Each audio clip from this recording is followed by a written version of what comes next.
Well, we generally believe you can just see anything in markets. I mean, just extraordinary what happens in markets over time. It gets sorted out over, eventually. But I mean, we have seen companies sell for tens of billion dollars that are worthless, and at times we have seen things sell for 20%.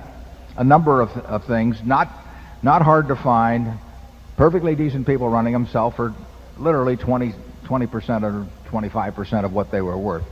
So we have seen and will continue to see everything. It's just the nature of markets. They produce wild things over time. And one of those wild things, and not to get carried away when other wild things happen, because the wild things create their own truth for a while, and you have to, that's the reason they're happening, and people are getting pleasant experiences and all that. You'll see everything if you're around markets for a reasonable period of time. We don't see any great cases of dramatic undervaluation by this market. So it isn't like we're seeing, because there's perhaps this speculative mania in a particular area of the market. We do not see that creating incredible undervaluation other places.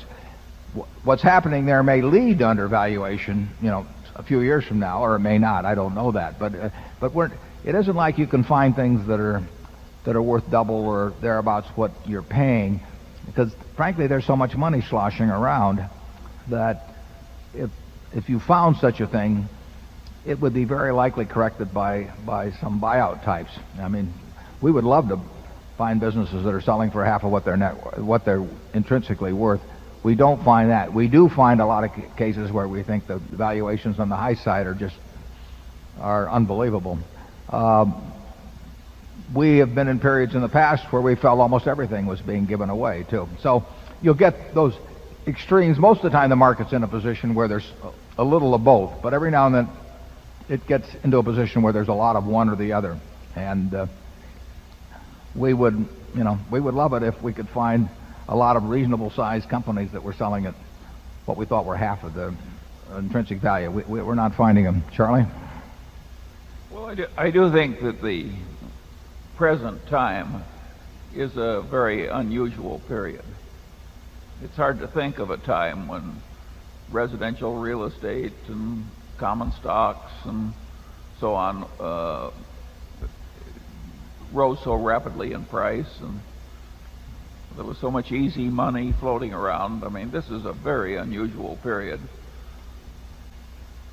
What's fascinating, and I'm sure you thought of it, is that you can now have a business, saw a few of them, earlier this year, we'll say, that might have been selling for $10 billion, where the business itself could not have borrowed probably $100 million in debt with an equity valuation of $10 billion. But the business itself would not, as a private business, would not have been able to borrow $100 million.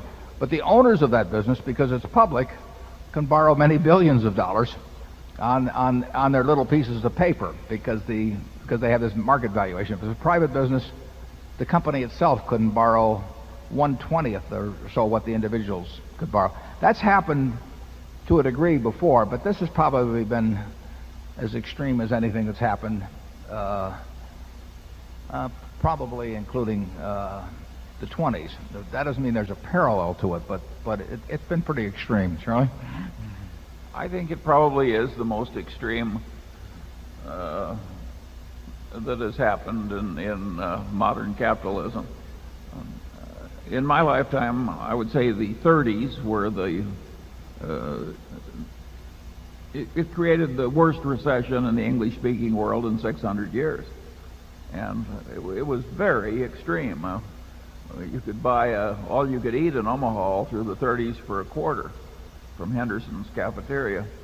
And now we're seeing the other face of what capitalism can do. And this is almost as extreme as the 30s were, but in a different direction. It's zero unemployment, rampant speculation, et cetera, et cetera. It's an amazing period. That does not make it easy to predict, however, the outcome.